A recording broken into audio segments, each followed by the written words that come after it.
Mosse, never has so much been done with a modicum of talent and a lot of hair. The good folks over at FourFourTwo out there on the interwebs, they came up with a list of, I think it's the top 50, maybe, in the world, in history when it comes to the game in terms of facial hair. We've got the top 5 up here. And my wife informed me of this. She came in and congratulated me on finishing atop the list. Not necessarily, no, definitely not when it comes to skill or ability or trophies or anything like that. But when it comes to hair and when it comes to facial hair in particular, I am at the top of this mountain. I get asked about the hair a lot and how it all came to be. So back in 1993, when we were training for the 1994 World Cup, for basically 2 years, we were in residency. And I know some of you that have listened over the years have heard this story, but we like to, as we get more and more people into the State of the Union tent, remind people of what's going on. So this look came about from training day in and day out down in Mission Viejo at this residency camp that we had getting ready for the World Cup.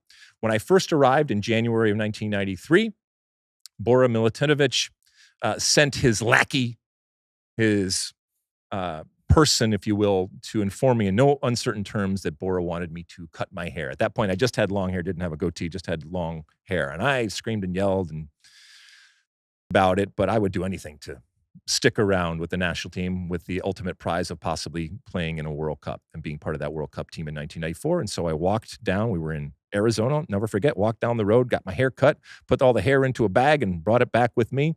Bora saw me in the team meeting that night, looked at me, nodded, and never for the next 2 years did he say a single word about my hair or the way that I looked. It was a test, and he was testing me, and that's what Bora did. And for different people, it was different types of tests. He was testing me as to how I looked. And I vowed from that moment that I got out of that barber's chair that I was going to grow my hair back even longer, and I was going to grow a goatee. This is, obviously the early 90s, and that whole grunge thing was happening. This is also a time where, even though we didn't call it branding, that's really what it was. And personal branding, there's kids think about it and talk about it right now.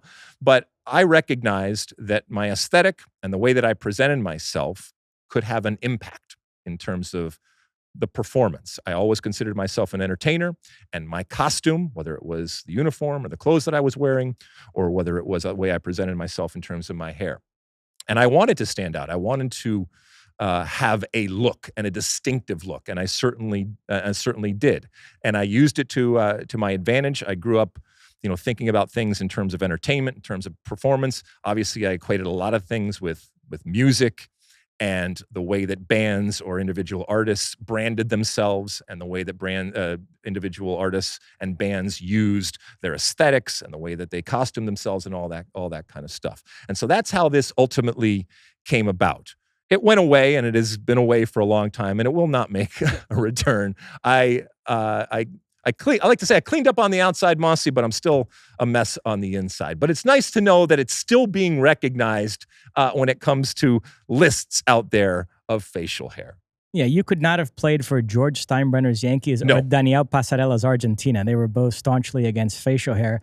Incidentally, Rivellino, Brazilian legend, is my dad's favorite all-time player. So the idea that you're ahead of him in any context must nauseate my father. This makes me so happy that I am. By the way, Abel Xavier, whatever you want to call him, I brought him to the Galaxy at one point. That did not work out the way that I thought it was going to go, but incredible hair and just the nicest man that you've ever seen. But he was, kind of past his prime when ultimately he showed up with the Galaxy. But I always, like I said, I always considered myself a performer. You go on stage, which is the same thing as a field. You wear the costume, which is the same thing as a uniform.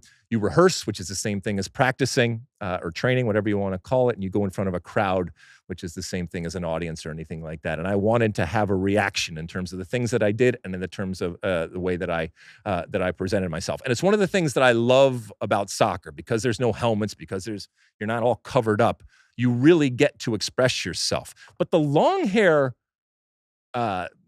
aesthetic, it hasn't really continued. A lot of things are cyclical, right? They'll come back, and maybe it will eventually here, but the long hair thing in soccer really hasn't found its way back. So who knows? Maybe in the future, it will be right back to this, and we'll have a nice goateed, long-haired, crazy guy running around there. Anything before we go, Mosse? Last thing. We're taping this on Monday morning. Tonight is the men's national championship basketball game, UConn-Purdue. Both Sean Sullivan and Kat will be rooting hard for UConn. They're still bitter over Tennessee's Elite Eight loss to Purdue. They hate Zach Edey. This past weekend, we also had the women's final. South Carolina beat Iowa. I know you got caught up in this. You were posting about it on X. You chimed in on that controversial moving screen that UConn got called for late in the semifinal against Iowa. It's a moving screen, okay? I don't know what everybody's complaining about. I don't understand that. Look, I know nothing about basketball. I do not watch basketball, all right? College, pros, I don't understand it. I don't enjoy it. I can respect the athleticism, and I can respect the fact that it is a popular sport. But for me, it does nothing. I tuned in to watch not just basketball, but college basketball. Not just college basketball, but women's college basketball for one reason, and one reason alone, and that's Caitlin Clark. That's how much she is permeated.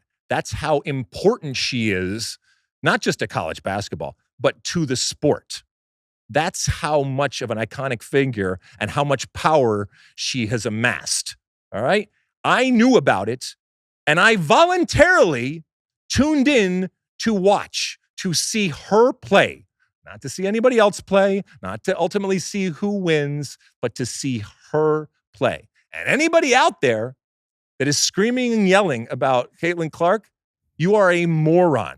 Attach yourself to this, all right? This is a rocket ship. This is a messy type of situation that you, whether you're an individual, or you, whether you are a league, or you, whether you are a sport, can benefit from. You like that clip?